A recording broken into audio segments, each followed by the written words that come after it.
It's been a long road to get here. My grandfather, Bernard Schaefer, started the business in '61. This year has taken us on a challenging ride full of turns and changes. Big orders, we don't have many more. And while the country is full of people trying to rebound and get back to normal, we're in a place where the new normal feels a bit empty. This week, we're in Lincoln, Nebraska. This is a community that thrives during college football season and the business that comes with it, but not this year. This week, we talk economy, where hope is arriving in the final months of the year and where hope has become hard to find. This is The Race. Welcome to The Race. I'm Chris Stewart. Fall feels a bit different this year in Lincoln, Nebraska. The usual 85,000 fans that pack Memorial Stadium on Saturdays can't because of coronavirus. And that has the businesses in this community that rely on the faithful fighting to stay afloat. Few things feel as guaranteed each day as a morning sunrise. For generations in Lincoln, Nebraska football, not just for Lincoln, but for Nebraska, is a huge thing. The community has thrived on the return of the University of Nebraska's legendary football team each fall.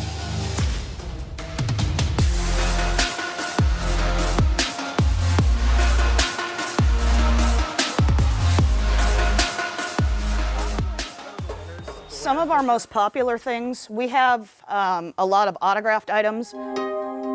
But if 2020 has proven anything, it's that few things are promised. When this first all started in March, we really saw a decline. We've seen a decline each month. As the manager of a store that runs on everything Nebraska, We've got a few pieces that are just Scott Frost. Joey Rupp typically has a lot riding on college football season. A Nebraska home game can draw as many as 150,000 people to town. Football season probably generates about 75% of our revenue for the year. But this year is different. Coronavirus cut Nebraska's home games from 7 to 4. Crowd restrictions means the team will play in a mostly empty stadium, one that fans have sold out for every game since 1962. A lot of our businesses completely rely on those 7 Saturdays to survive. A pandemic and postponed football season puts a lot of pressure on downtown business leader Todd Ogden. We're not a heavy tourist destination, so relying on college football is it is our biggest tourist draw. He's calling on fans to still support the places that depend on football dollars. We put a bar there, we put a bar up front. Normally, I think it's the best place to watch a game, including the stadium. Matt Taylor loves owning Tavern on the Square, but love is a tough word for the bar business in 2020. This year has not been very fun. He says while it is good there will be a football season, it's unclear what the financials will look like. It won't be a normal game day. Obviously, with decreased capacity in the stadium, I think less people will travel. It could be easy to see red as a color of anger this year, but Matt's not. Because in Lincoln in the fall, red has a more optimistic meaning. It's been a strange time because it feels like we're more divided than ever. Everybody's tribal. And I think that if we can center around a team and we can all cheer for a similar goal, I think it brings people together.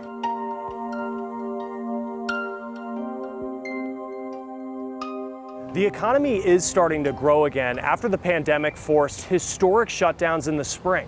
Many experts say the CARES Act is a big reason for the rebound, but now there's concern about how the stimulus package will affect the economy long term. The nonpartisan Congressional Budget Office projects the CARES Act will add more than $1.76 trillion to the national debt over the next 10 years.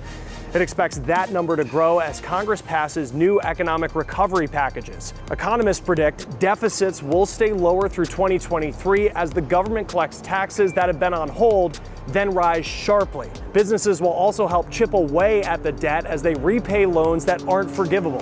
The CBO estimates the national debt will be a long-term battle. It projects debt will be bigger than the size of the economy by the end of the year and nearly double the GDP by 2050. Some businesses are doing well in this pandemic economy. Alexa Liacco spoke to one business that is now booming thanks to a newly created demand.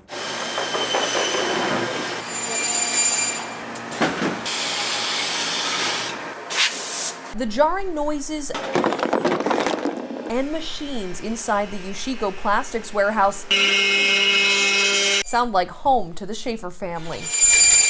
My grandfather, Bernard Schaefer, started the business in '61.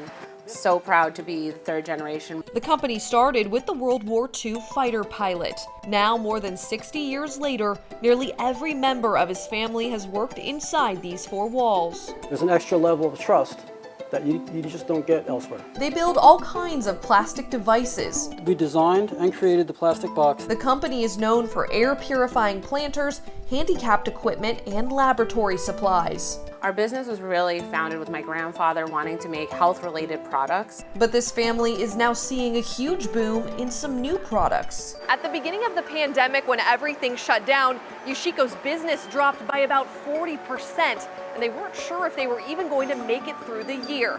But they designed these custom face shields, and within just a few days had to hire on more workers to fulfill all the orders they had. We only cut everybody's hours for 1 week. The following week, we were back to full-time hours for everyone. Hundreds of thousands of face shields and plastic desk barriers in custom shapes and sizes are coming out of this factory. Restaurants, the schools, we've helped in nursing homes. While most businesses are in need of help themselves, the plastics industry is one of few seeing pandemic profits. Things are looking pretty good for us. How can you not be thrilled to be helping out and making your business go?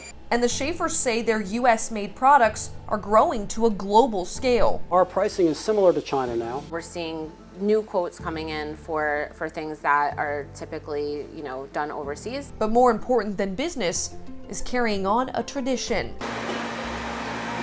The last few months, we really have understood where our roots are and where we're going.